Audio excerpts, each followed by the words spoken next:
chicos, vamos a empezar la clase. Antes que nada, ni me pregunten sus notas, que ni los vi sus exámenes. He estado sumamente retirado. Pero les prometo que para esta semana ya lo van a saber. Mañana hay un grupo que me escribió, los veo en la práctica a las 8 de la mañana. O todos los que quieran ir a las 8 vayan, no hay problema. Les recuerdo que voy a estar en el hospital de las 8 hasta las 10:30 máximo. Que a las 11 tengo una cirugía programada. Entonces, los espero en el hospital. Por favor, si van a ir de civil, se llevan su mandil y su credencial.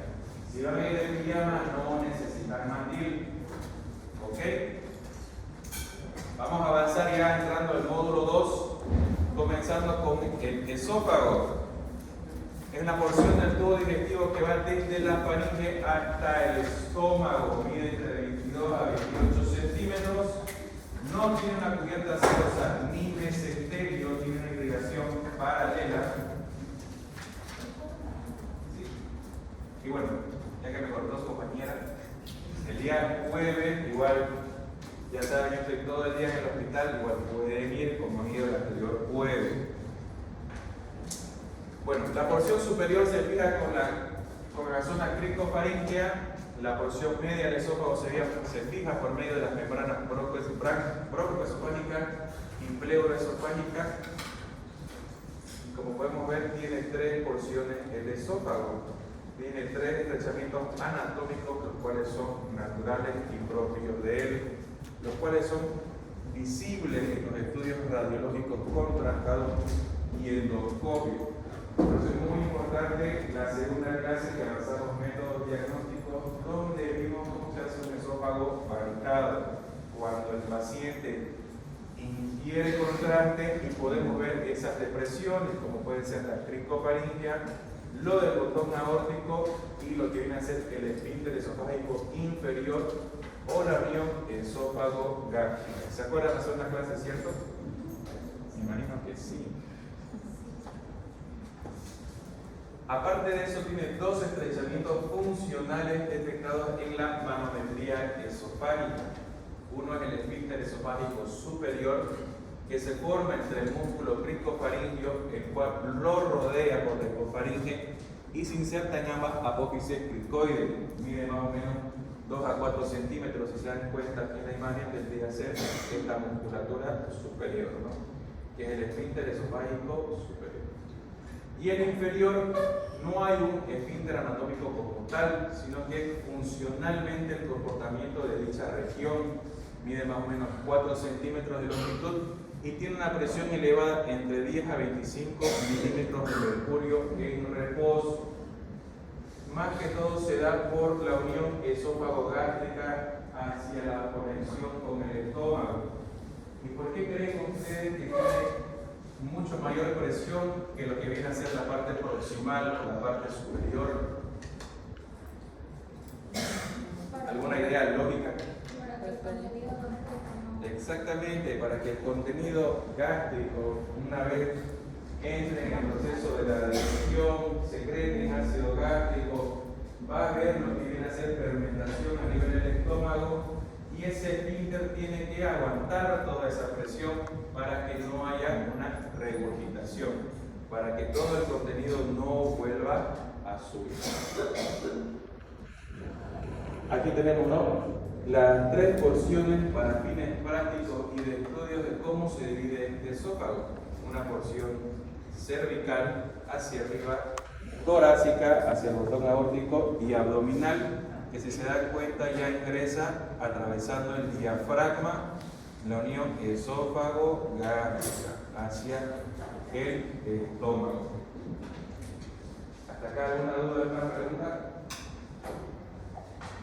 ¿Ninguna? Este tema igual es súper cortito. Ahora vamos a ver la acalasia. Miren cómo se ve un recordatorio de un esófago barricado. Como el paciente ingiere contraste a través de varios, y vemos cómo se va dibujando el esófago y vemos cómo está la unión esófago-gástrica acá. Podemos ver el botón aórtico prominente Igual esta muestra la depresión aórtica, que es completamente normal. La acalasia es una enfermedad de etiología desconocida. Hasta el día de hoy no hay un ente que puede causar esta enfermedad, alguna patología, bacteria, traumatismo, etcétera, sigue siendo desconocido.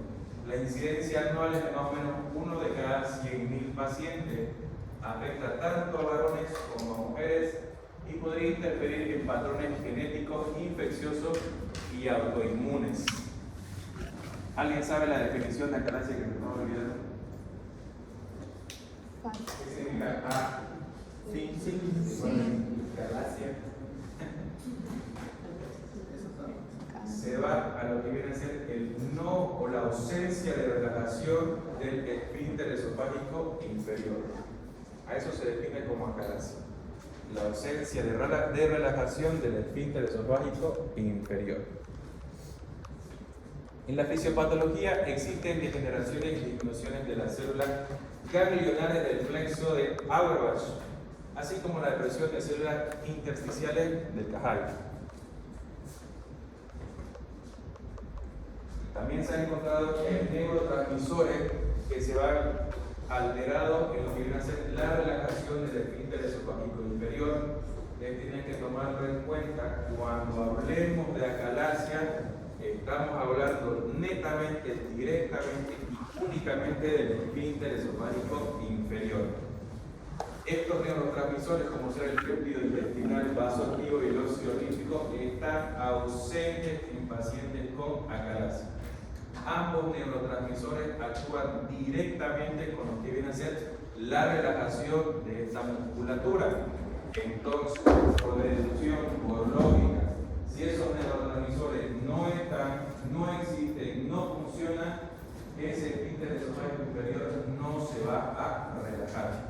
Estas alteraciones se traducen como una respuesta exagerada frente a estímulos excitatorios de tipo colinérgico. Los neurotransmisores se activan a través de las neuronas del plexo, en este caso de Auerbach, por causas desconocidas que hemos mencionado, por ser infecciosas, genéticas.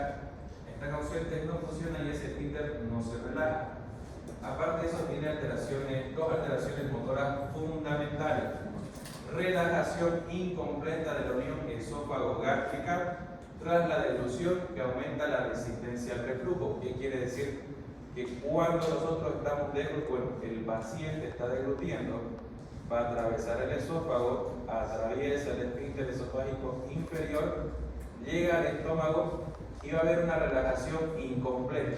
O sea, en vez de estar cerrado un 100%, va a estar entreabierto, podemos llamarlo de un 70-80%, que va a permitir el reflujo de este contenido gástrico. Va a haber también ausencia del peristaltismo del cuerpo esofágico. Recordemos que el esófago carece de mesenterio, no tiene ni reacción, está directamente una circulación colateral. ¿Y cómo funciona su mecanismo? ¿Cuál es la anatomía del estómago y la fisiología? Peristaltismo, va a ir contrayéndose de superior a inferior para transmitir o transportar lo que viene a ser el bolo alimenticio. ¿Cuál va a ser el cuadro clínico? ¿Qué nos va a mencionar ese paciente cuando llegue a nuestra consulta? Bueno, el síntoma fundamental es la disfagia. ¿Qué es disfagia?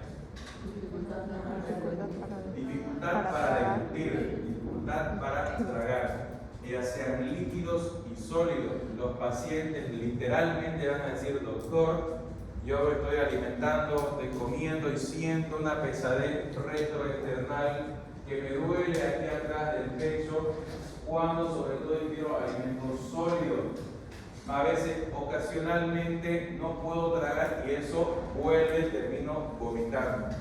Lo propio con líquidos, va a depender mucho de la característica, del nivel o porcentaje que tenga de la relajación del esfínter inferior. No va a ser lo mismo alguien que tenga una relajación incompleta, donde va a haber todavía una apertura de la luz, donde todavía van a poder pasar los alimentos, comparado a una acalasia total, donde va a estar completamente cerrado y no va a haber opción de que esos alimentos atraviesen, pasen hasta el estómago. Algunos pacientes describen que la disfagia empeora cuando existe un estado emocional o de tensión, si beben líquido frío o algunos alimentos gaseosos. Recordemos que actualmente el estrés son factores de riesgo para muchísimas enfermedades, desde lo cardiovascular, desde lo intestinal, desde lo neurológico, psiquiátrico, etcétera, incluyendo lo que viene a ser en este caso la digestión. Muy probablemente a alguno de ustedes les ha pasado que saben que tienen un examen al día siguiente que se acaban de enterar y comienzan con ardor en el estómago, sienten reflujo, pierden el apetito, entonces está dentro de los factores de riesgo. A lo que viene a ser líquido frío, ¿qué ocasiona el frío en el cuerpo? Vasoconstricción, contractura muscular, o sea, como se bañan con agua fría, que lo que hacen se paran rectos, contraen los músculos, que es netamente reflejo. Y lo mismo sucede acá. Si tomamos un paciente con acalasia y ya ingiere líquido frío, ¿qué es lo que va a suceder? Va a aumentar la tensión, va a aumentar la presión de la musculatura esofágica. Como les decía, este paciente va a presentar dolor torácico, opresivo, transfixiante, como si se estuviera ahogando con los alimentos, que no va a poder respirar adecuadamente porque los tiene estancados, están atorados a nivel esofágico. En ocasiones van a regurgitar estos alimentos desde el esófago, alimentos que no han sido digeridos, están completamente indemnes como han ingresado al organismo. Hay algo muy importante que no está acá, creo. Sí, no está. ¿Qué creen ustedes que va a pasar con un paciente que no puede comer? Va a perder peso, va a estar en un estado bueno, no está de desnutrición severa, ¿no? Es raro el paciente que llega a un estado severo, porque la mayoría de los casos llegan porque se alarman. Se alarman porque no pueden comer, no pueden tragar, usualmente no lo toman a la ligera y acuden rápidamente a la consulta. ¿Por qué?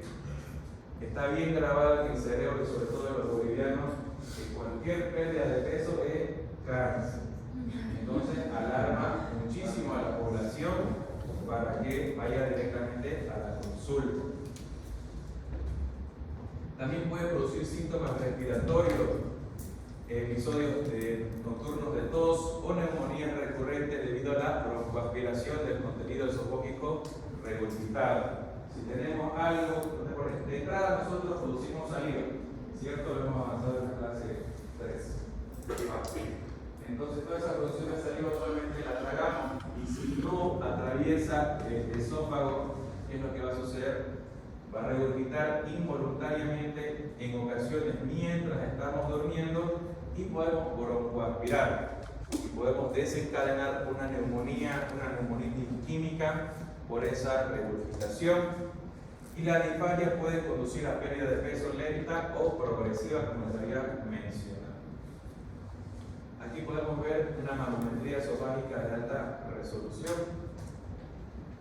De esta forma ingresa un catéter, un manómetro, para medir si el cuerpo esofágico está completamente normal o ausente. Podemos ver cómo se muestra en la imagen el trayecto esofágico prácticamente normal. Acá ya hay una alteración y aquí incluso está ausente porque colapsa. Ese esófago está totalmente colapsado y aumenta demasiado la manometría esofágica.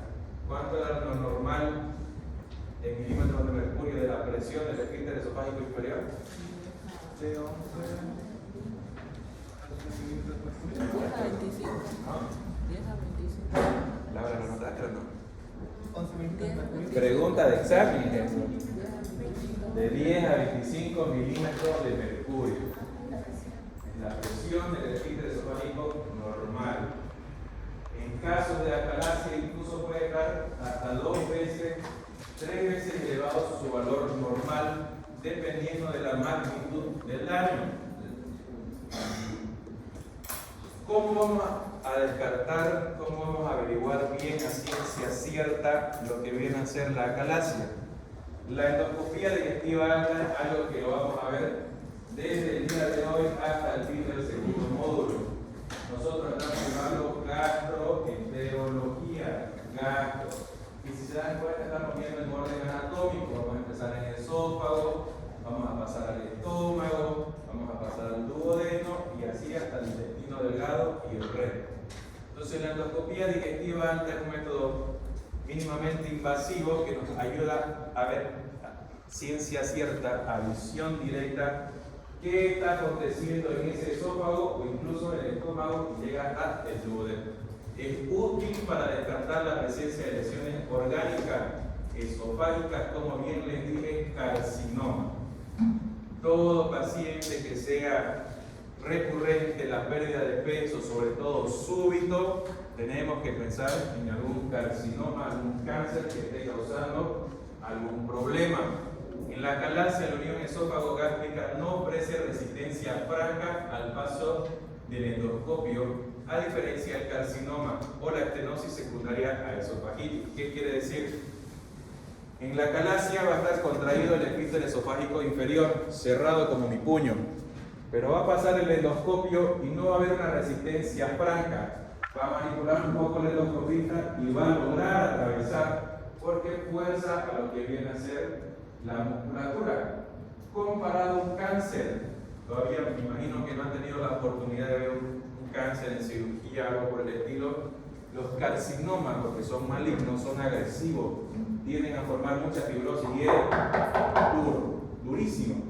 Entonces, el endoscopio no va a atravesar o muy difícilmente va a conseguir atravesarlo. Y usualmente al endoscopista haber resistencia que no puede atravesar, remite lo que viene a ser, retira el endoscopio. ¿Por qué? Porque hay mucho riesgo de, uno, sangrado, de perforar el esófago y causar más problemas de lo que podría ser beneficio. Algo que es muy útil es la radiografía por el esófago varitado. Una radiografía con contraste en caso de la acalasia, que se observa un esófago muy dilatado y sobre todo un afilamiento en la zona cardial por la unión esófago-gástrica. Como podemos ver en la imagen, como este esófago, miren, está completamente dilatado, pierde su morfología y si les llama la atención, miren cómo ingresa y aquí se hace extremadamente delgado el paso del contraste. Como ese esfínter esofágico inferior está colapsado, está cerrado, va a haber mucho aumento de la presión del esófago, por ende se va a dilatar, va a aumentar su diámetro, va a aumentar la capacidad de volumen, pero no obstante vamos a poder ver por un filamento cómo pasa el contraste hacia el estómago. La radiografía contrastada o el esófago varitado es una muy buena técnica para el diagnóstico de acalasia. Y al final, ¿cuál va a ser el tratamiento? Tenemos que la finalidad del tratamiento es disminuir la presión del esfínter de la unión esófago-gástrica y del esfínter esofágico inferior para permitir el paso del bolo alimenticio. Existen 4 métodos de tratamiento, pregunta de examen: agente farmacológico, dilatación forzada, la cardiomiotomía de Keller, que la hacemos nosotros los cirujanos, y la toxina botulínica.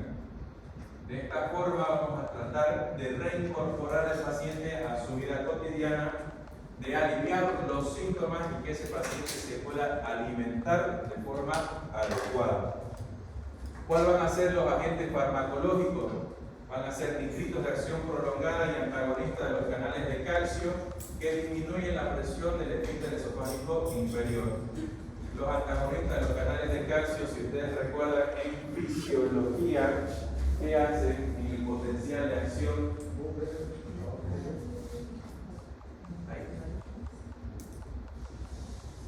¿Recuerdan en fisiología el potencial de acción, cierto? Los canales rápidos de sodio, los canales lentos de potasio, la activación de los canales de calcio para la relajación o contracción.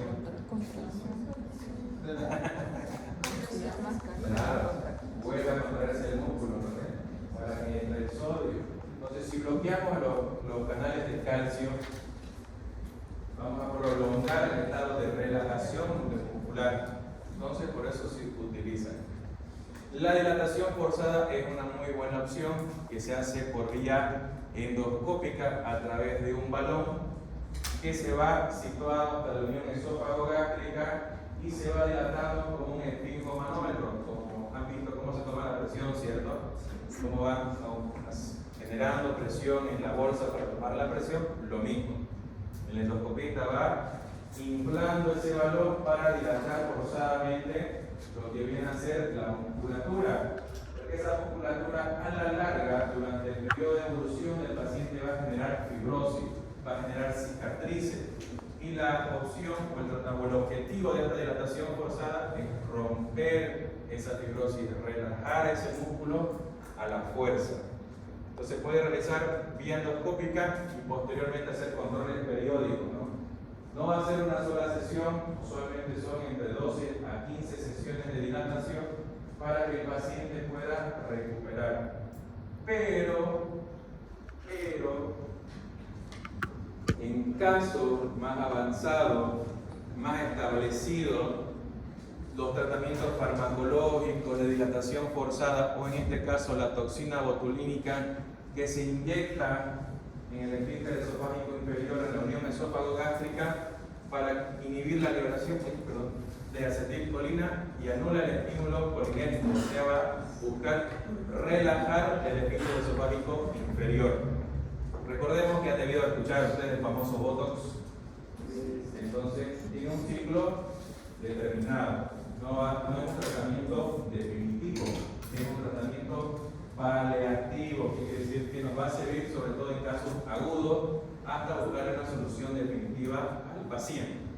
Y si no encontramos ninguna de las anteriores, ni farmacológico, ni dilatación forzada, ni toxina botulínica, vamos a llegar a la cardiomiotomía de Heller. Si nos ponemos a pensar, la galaxia es un problema infeccioso o mecánico. Mecánico, estamos hablando de la musculatura. Y la cardiomiotomía de Heller consiste en una técnica de una sección longitudinal del esfínter esofágico inferior. Sin embargo, hasta el 20% de los pacientes pueden presentar reflujo a consecuencia de la miotomía. ¿Qué es cardiomiotomía?